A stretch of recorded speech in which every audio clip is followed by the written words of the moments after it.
တော်တို့အခုသွားနေတဲ့နေရာကတော့မန္တလေးမြို့နဲ့25ကီလိုမီတာအကွာမှာရှိပြီးတော့ဒီတစ်ခေါက်ငလင်ရဲ့အကြီးမားဆုံးတောင်ခံခဲ့ရတဲ့စကိုင်းမြို့ဖြစ်ပါတယ်။စကိုင်းမြို့ကဆိုရင်ဒီဗုဒ္ဓဘာသာဝင်နှစ်တွေဖြစ်တဲ့သာသနိကအဆောက်ဇေဒီပထိုးတွေအများကြီးရှိတဲ့နေရာတစ်ခုဖြစ်ပါတယ်။အဲ့ဒီဇေဒီပထိုးတွေကတော့အခုတော်တော်များပြိုကျပျက်စီးသွားပြီလို့ကျွန်တော်တို့သတင်းတွေမှာတွေ့ရပါတယ်။ပြီးတော့ဒီစကိုင်းတရားနှစ်စီးရှိတာမှာလည်းကျွန်တော်ဟိုဘက်မှာမြင်နေရတဲ့စကိုင်းတရားဟောင်းကတော့ပြိုကျပြီးတော့ပျက်စီးနေပါပြီ။အဲ့ဒါကြောင့်အခုကြီးတွေကဒီတရားတစ်ခုတည်းကိုပဲအာကိုပြီးသွားတဲ့ခါမှာအခုကြီးတွေချိန်ပြီးပေါ့နော်လုံလောက်မရဘူးဆိုတဲ့သတင်းစကားတွေလည်းကျွန်တော်တို့ကြားရပါတယ်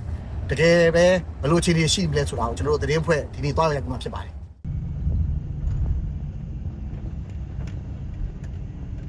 ကျွန်တော်တို့မန္တလေးနဲ့ဒီစကိုင်းနေရ25ကီလိုမီတာပဲရှိတယ်အရင်ဆိုရင်ရွှေ့ဆိုနာရီကွက်ပေါ့နော်အဲ့လောက်မောင်းရင်ဟာအခုကမိနစ်30ခီရ3နာရီကြာမှကျွန်တော်တို့စကိုင်းကိုရောက်လာတယ်စကိုင်းတရားပေါ်ကိုလည်းကျွန်တော်တို့ရုပ်တရက်ထက်လို့မရဘူးကားတွေအစီး10စီးလောက်10စီးလောက်ကိုတားပြီးတော့ပေါ့နော်တလဲစီလွတ်ပေးနေတယ်ပြီးတော့စကိုင်းမြို့ရောက်တာနဲ့ရှင်းသမျှတိုက်တော်တော်များများကအောက်ထပ်တွေအကုန်ပြိုကျနေတယ်3တက်တိုက်ဆိုလည်းအဲ့နေတယ်ဆောင်းသွားတယ်ဥပမာအိမ်9လုံးရှိရင်3လုံးလောက်ကထိခိုက်တယ်ပေါ့နော်အဲ့တော့မြို့ရဲ့80ရာခိုင်နှုန်းကတော့ပျက်စီးနေတယ်လို့ပြောလို့ရတယ်ကောင်းတဲ့နေရာတိတ်ပြီးတော့မရှိဘူးတချို့နေရာတွေမှာဆိုရင်သွားလို့လာလို့မရဘူးတော့ပေါ့နော်လမ်းတွေပိတ်ထားတယ်မော်တော်ဘီကယ်တွေစောင့်နေတယ်ဘာလို့လဲဆိုတော့အဲ့နေရာမှာအုပ်ပုံကြီးပြိုကျပြီးလမ်းတစ်ချမ်းလုံးပိတ်သွားတာပြီပေါ့နော်နေပြီးတော့ကြောက်စဲမန္တလေးစကိုင်းပေါ့နော်ကျွန်တော်၄နေရာရောက်ခဲ့ပြီအဲ့၄နေရာမှာဒီစကိုင်းကအပြင်းထန်ဆုံးလို့ပြောလို့ရတယ်ဘာလို့ဆိုတော့မန္တလေးကထွက်ပြီးတော့လာလို့ရှိရင်လေစကိုင်းနဲ့နီးလာတဲ့နေရာအမရပူရာထဲမှာအပြည့်စီးရတော်တော်ကိုဆိုးဆိုးဝါးတွေ့ရတယ်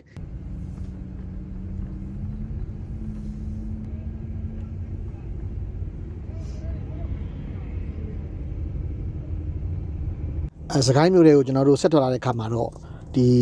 တိကိတ်တေဆုံးမှုများတယ်ပေါ့နော်ဒီအမျက်ကိုပိုင်းအထက်တန်းကျောင်းကိုကျွန်တော်တို့ရောက်သွားခဲ့တယ်အဲ့ဒီမှာဒီဒေသခံတွေရောနောက်တခြားနေရာရောက်လာတဲ့ကယ်ဆယ်ရေးသမားတွေရောပေါ့နော်မရောက်နေပြီးတော့သူတို့ဒီကလေးရုံလောင်းတွေကိုဟိုကဲတူးဖော်ဖို့ပေါ့နော်စူးစမ်းနေတယ်အဲ့ဒီမှာကလေး17ယောက်တေဆုံးသွားခဲ့တယ်လောလောဆယ်တော့အလောင်း4လောင်းရောက်ပြီပေါ့နော်အဲ့ဒီမှာကျွန်တော်တို့မလေးရှားကုညီကယ်ဆယ်ရေးအဖွဲ့တစ်ခုလည်းကျွန်တော်တို့တွေ့ခဲ့ရပါတယ်ခင်ဗျအဲ့ဒီမှာတည်သေးလုပ်ငန်းတွေဘယ်လိုဆောင်ရွက်နေလဲဆိုတာကိုကျွန်တော်တို့သူကအခုလိုရှင်းပြထားပါသေးတယ်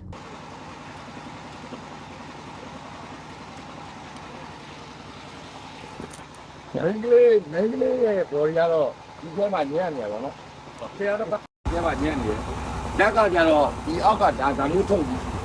အဲ့အောင်မှပြီးနေ။အဲ့ရပြီးနေတဲ့ပုံမှာဒီဘက်မှာမျိုးသားလောင်းတစ်လောင်းရှိတယ်။အဲ့မျိုးသားလောင်းပုံမှာပြီး။အရင်တော့ကျွန်တော်တို့ကမျိုးသမီးလောင်းကိုရင်ရအောင်ဆွဲထုတ်ရတာပေါ့နော်။ပြီးတော့မှမျိုးသားလောင်းကိုဆွဲထုတ်တယ်။ဘာဒီလောင်းထုတ်ဖို့တော့ကျွန်တော်တို့ပြောမယ်ဆိုတော့စစ်စင်ကဟောတော့ကြောက်အောင်နော်လုံးမယ်ဆိုရင်ကျွန်တော်တို့ကညာကိုင်းအမှလှုပ်လိုက်တာဆိုတော့ပထမ2နာရီလောက်ကဒီကောင်ကိုခွဲထုတ်လိုက်တယ်ခွဲထုတ်ပြီးတော့နောက်ရမနေ့မှာဒီကောင်ခွဲထုတ်ပြီးတော့ဘော်ရီကိုထုတ်လိုက်နော်ဟုတ်ဒါဘယ်နှစ်ထက်တောင်ဒါဟိုကပြီးနေလို့ဖြစ်သွားတယ်ဘယ်နှစ်ထက်လဲဆိုတော့အခုလက်ရှိဒီရဲ့အဆောက်အဦဆိုရင်4တက်ခွဲပေါ့ဟုတ်ဒီကောင်ဆိုကျွန်တော်တို့2ထပ်ပြီးရပါတော့ဒီအောက်ကဆိုတာမြင်းကြီးပြဖြစ်သွားတယ်ဘက်ကနေတာလား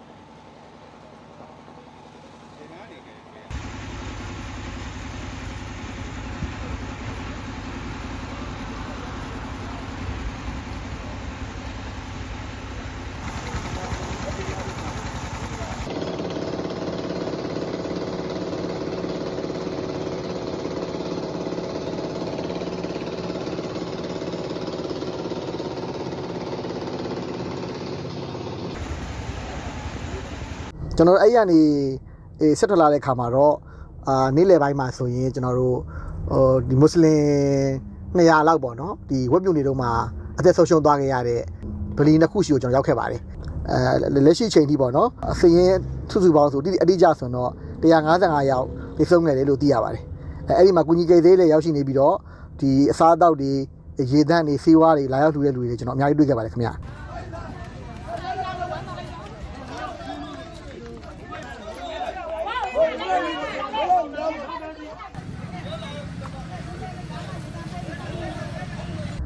ကျွန်တော်တို့အဲ့ရနေဆက်ပြီးတော့ဒီဗုဒ္ဓဘာသာအဆောက်အုံတွေရှိတဲ့ဒီစကိုင်းတောင်ဘက်ပေါ့နော်စကိုင်းတောင်နဲ့မင်းကုန်းဘက်ချောင်းလည်းရောက်ခဲ့ပါတယ်အဲ့ဒီမှာတော့ဒီတွေ့သမျှကတော့အကုန်ဖျားစိန်ဒီမှန်သမျှအကုန်ပြိုကျပစ္စည်းနေပါတယ်ဒီဘုံကြီးကျောင်းတွေဒီလရှင်ကျောင်းတွေအုတ်တိုင်းတွေဇေဒီတွေပထိုးတွေ တိန်နေပေါ့နော်တော်တော်များများကလိုကြပစ္စည်းပြီးလို့ရှိရင်ဒီသာသနာပြုနေတဲ့ဘုန်းကြီးသီလရှင်တွေကလည်းဒီအပင်အောက်ကလေးတွေမှာပဲအဆင်ပြေလို့ပေါ့နော်ဒီကွက်ပြက်ကလေးတွေမှာသတင်းသုံးနေထိုင်တာမျိုးတွေ့ခဲ့ပါတယ်ခင်ဗျဒီနေ့အခြေအနေကတော့ဒါစကိုင်းမှာတော့စိုးစိုးဝါးဝါပေါ့နော်မော်တော်ယာဉ်ပိတ်ဆို့မှုတွေကြုံရတယ်မမပြည်ရဲကရောက်လာတဲ့ဒီကယ်ဆယ်ရေးသမားတွေလည်းရှိသလိုဒီပထဟိတလာလို့တဲ့လူတွေလည်းကျွန်တော်အများကြီးတွေ့ရပါတယ်ပြီးတော့ဒီမှာဒီအစားအသောက်တွေဝေတာအခုညီတွေပေးတာကိုလည်းလွတ်လွတ်လပ်လပ်ပေါ့နော်လှုပ်ဆောင်မှုပြုထားပါတယ်သူတို့ကိုတားတဲ့အနောက်ရှက်တားစီမံများလည်းကျွန်တော်မတွေ့ရပါဘူးဒီမှာရှိနေတဲ့ဒီလုံခြုံရေးတပ်ဖွဲ့ဝင်တချို့ကကုညီဆောင်ရွက်ပေးနေတာမျိုးနောက်ဒီရင်ထင်းရဲတွေကပေါ့နော်ဒီလမ်းရှင်းပေးနေတာမျိုးတွေလည်းကျွန်တော်တွေ့ရပါတယ်ခင်ဗျကျွန်တော်တို့စကိုင်းတိုင်းကနေတဆင့်မင်းကွန်းဒေသဘက်ကိုလည်းရောက်ခဲ့ပါတယ်ကျွန်တော်တို့ကတော့ငလျင်ကြောင့်ထိခိုက်ပျက်စီးမှုကြီးမားခဲ့တဲ့မြသိန်းတန်စီတီဘက်ကိုသွားဖို့ကြိုးစားခဲ့တာပါဒါပေမဲ့စကိုင်းတောင်ရိုးကအထွက်ခိုးတောင်ရွာအလွန်လက်မှတ်ရွာမှာရွာမီးလောင်ထားတယ်ကားနစီမီးလောင်ထားတယ်ပြီးတော့ဒေသခံတွေလည်းတူဦးမှမရှိတဲ့အတွက်လုံခြုံရေးခြေနေရဆက်သွားဖို့အခက်အခဲရှိတဲ့အတွက်ကျွန်တော်တို့ပြန်လှည့်ခဲ့ပါတယ်ခင်ဗျ